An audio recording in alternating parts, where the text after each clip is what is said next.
మీ దగ్గర పాస్పోర్ట్ ఉందా? అయినా మీరు భారత పౌరుడు కాదు. కేంద్రం షాకింగ్ క్లారిటీ ఇచ్చింది. మీ దగ్గర పాస్పోర్ట్ ఉందా?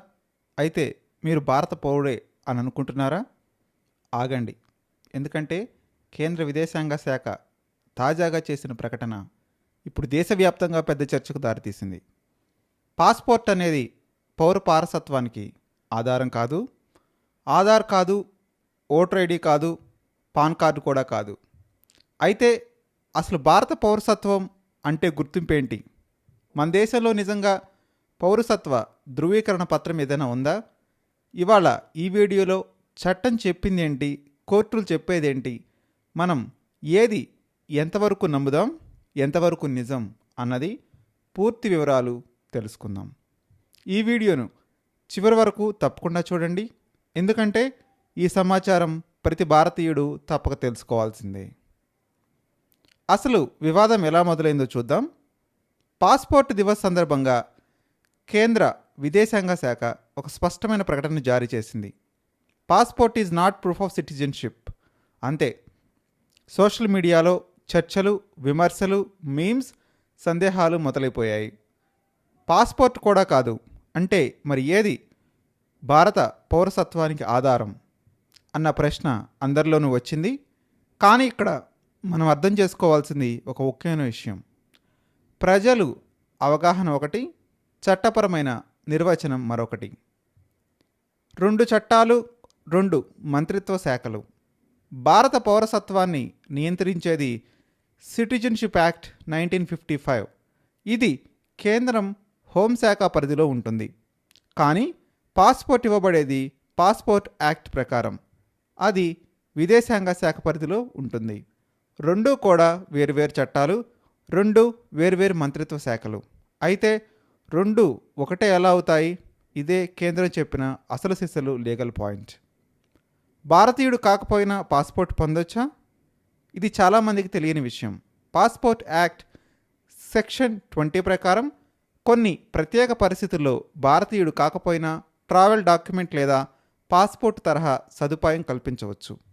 ఉదాహరణకు శ్రీలంక తమిళ శరణార్థులు, టిబెటన్ శరణార్థులు లేదా ఏ దేశం నుంచి వచ్చినటువంటి ఎవరో గుర్తించినటువంటి స్టేట్లెస్ పర్సన్స్.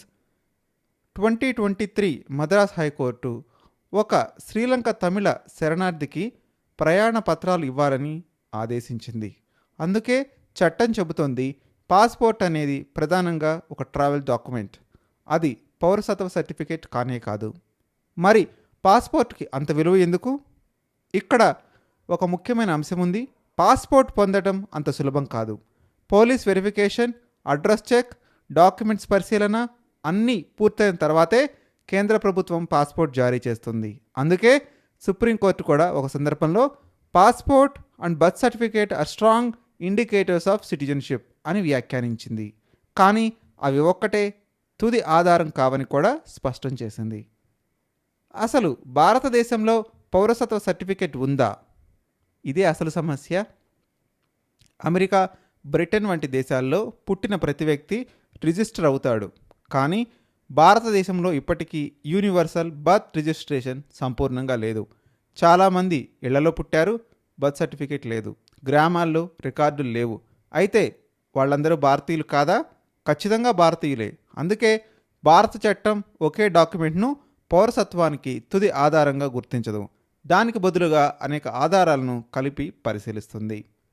మరి ఎన్ఆర్సీ వివాదం ఎందుకు వచ్చింది? అస్సాంలో జరిగిన ఎన్ఆర్సీ ప్రక్రియలో దాదాపు 19 లక్షల మంది తమ పౌరసత్వాన్ని నిరూపించుకోలేకపోయారు. డాక్యుమెంట్లు లేక, బర్త్ సర్టిఫికేట్ లేక వాళ్ళు భారీ ఇబ్బందులు ఎదుర్కొన్నారు. అందుకే పౌరసత్వం అనే అంశం కేవలం చట్టపరమైనది మాత్రమే కాదు, సామాజిక, మానవతా కోణాలు కలిగి ఉంటుంది. ముఖ్యంగా పాస్పోర్ట్ ఉన్నవారు భారతీయులేనా?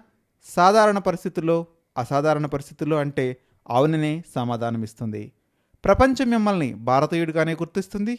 కానీ ఒకవేళ మీ పౌరసత్వాన్ని ఎవరైనా కోర్టులో సవాలు చేస్తే మాత్రం అప్పుడు కేవలం పాస్పోర్ట్ ఒక్కటే మీ పౌరసత్వానికి ఆధారంగా సరిపోదు. బర్త్ సర్టిఫికేట్, తల్లిదండ్రుల వివరాలు, ఓటర్ ఐడి, విద్యా సర్టిఫికేట్లు, నివాస ఆధారాలు ఇవన్నీ కలిపి పరిశీలించబడతాయి. అంటే పౌరసత్వం ఒక డాక్యుమెంట్ మాత్రమే కాదు, అది ఒక హక్కు, ఒక చట్టపరమైన స్థితి, ఒక సమగ్రమైనటువంటి గుర్తింపు. దీని ద్వారా మీ అభిప్రాయం ఏమిటి? భారతదేశంలో ప్రతి పౌరుడికి ప్రత్యేక పౌరసత్వ సర్టిఫికేట్ ఉండాలా, లేక ఇప్పటి విధానమే సరిపోతుందా? మీ అభిప్రాయాన్ని కామెంట్స్లో తప్పకుండా తెలియజేయండి. ఇలాంటి చట్టపరమైన రాజ్యాంగ సంబంధిత విశ్లేషణల కోసం ఈ వీడియోకి ఒక లైక్ ఇవ్వండి. మన ఛానల్ను తప్పకుండా సబ్స్క్రైబ్ చేయండి. బెల్ ఐకాన్ ప్రెస్ చేయడం మర్చిపోవద్దు.